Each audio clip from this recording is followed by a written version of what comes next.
नमस्कार। गुजरात के साप्ताहिक मौसम पूर्वानुमान के इस बुलेटिन में आपका स्वागत। मैं हूं देवेंद्र त्रिपाठी। हम बात करेंगे 12 सितंबर से 18 सितंबर के बीच गुजरात के साप्ताहिक मौसम की।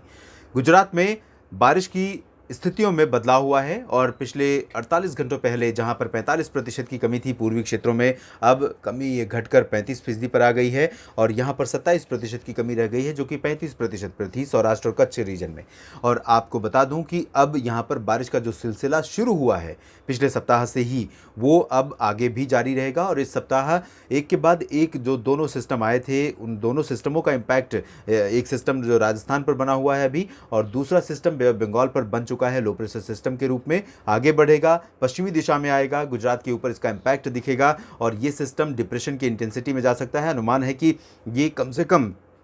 16-17 सितंबर तक गुजरात के रीजन्स को, तमाम जगहों को बारिश देगा और बहुत व्यापक वर्षा होने की संभावना है। उम्मीद ये है जिस तरह के हालात हैं उससे 35% की कमी जो पूर्वी क्षेत्रों में रह गई है उसकी भरपाई हो सकती है इसी सप्ताह। 5-10% की कमी रह सकती है इस सप्ताह के अंत आते आते। बाकी जिस तरह का ट्रैक अभी समझ में आ रहा है इस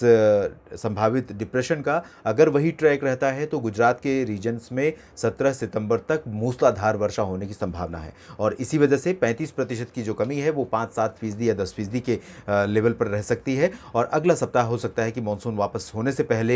फिर से एक बार एक्टिव हो जाए और ये नॉर्मल लेवल पर ले आए। हालांकि आप जानते हैं और हम सभी जानते हैं कि अगर फसल मैच्योर होने की अवस्था में पहुंच जाती है तब इस तरह की मूसलाधार मानसून वर्षा फसलों को और अधिक नुकसान पहुंचाती है। तो इस समय की जो भारी बारिश है, लगातार होने वाली ज़बरदस्त बारिश है, वो फसलों को नुकसान पहुंचा सकती है। लेकिन ये भी है कि जो ग्राउंड वाटर रिचार्ज है या रिजर्वायर्स हैं उनको फिल करने में ये बारिश अहम रोल प्ले कर सकती है और इसकी वजह से जो आगामी खरीफ फसल, रबी फसलों का सीज़न होगा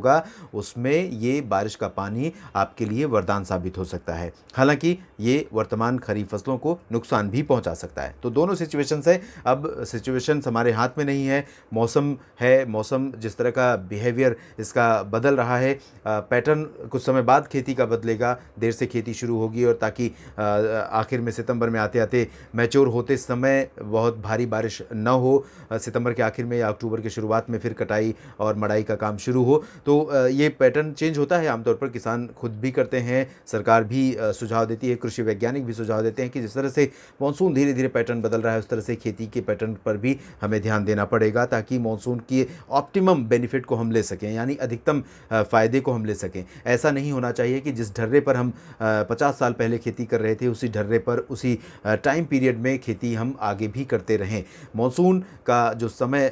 अवधि है, मानसून के आने की, मानसून के जाने की, मानसून की बारिश के प्रदर्शन की, रेनी डेज़ की, इन सब को ध्यान में रखते हुए खेती को मैनेज करना पड़ेगा, खेती को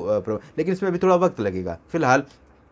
ये स्थितियां हैं। तो यहाँ पर आपको बता दूं कि सूरत, वलसाड़, नवसारी समेत तापी, डांग और भरूच, नर्मदा, वडोदरा, छोटा उदयपुर समेत ये जो पूरा रीजन है, आणंद, दाहोद, पंचमहल, अहमदाबाद, महिसागर, साथ ही साथ गांधीनगर, हिम्मतनगर, मेहसाना, साबरकांठा, बनासकांठा, पालनपुर, पाटन, इन सभी क्षेत्रों में भारी वर्षा जारी रहेगी और सबसे इंटेंस एक्टिविटी यहाँ पर होने की संभावना 14 से 16 सितंबर के बीच में है और इसी दौरान मोरबी, सुरेंद्रनगर, बोटाद, राजकोट, जामनगर और द्वारका, पोरबंदर, जूनागढ़, वेरावल, सोमनाथ, साथ ही साथ अमरेली, भावनगर, इन सभी क्षेत्रों में भी भारी वर्षा होने की संभावना रहेगी। और इसमें ये जो रीजन है सुरेंद्रनगर से लेकर बोटाद, मोरबी, जामनगर, राजकोट, जूनागढ़, अमरेली और भावनगर का ये जो पूरा रीजन है, इन भागों में इंटेंसिटी बहुत ज़बरदस्त रहेगी और इससे पहले वाला स्पेल भी यहाँ पर काफ़ी अच्छा रहा था, पूर्वी क्षेत्रों में भी काफ़ी अच्छा रहा था। द्वारका समेत ये जो रीजन है, द्वारका और पोरबंदर में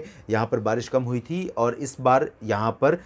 कमी की भरपाई ज़रूर होगी क्योंकि सिस्टम आगे निकलेगा तो आखिर में आते आते यहीं पर बारिश का सबसे ज़्यादा जोर देखने को मिल सकता है। गुजरात के साप्ताहिक मौसम पूर्वानुमान के इस बुलेटिन में अभी इतना ही।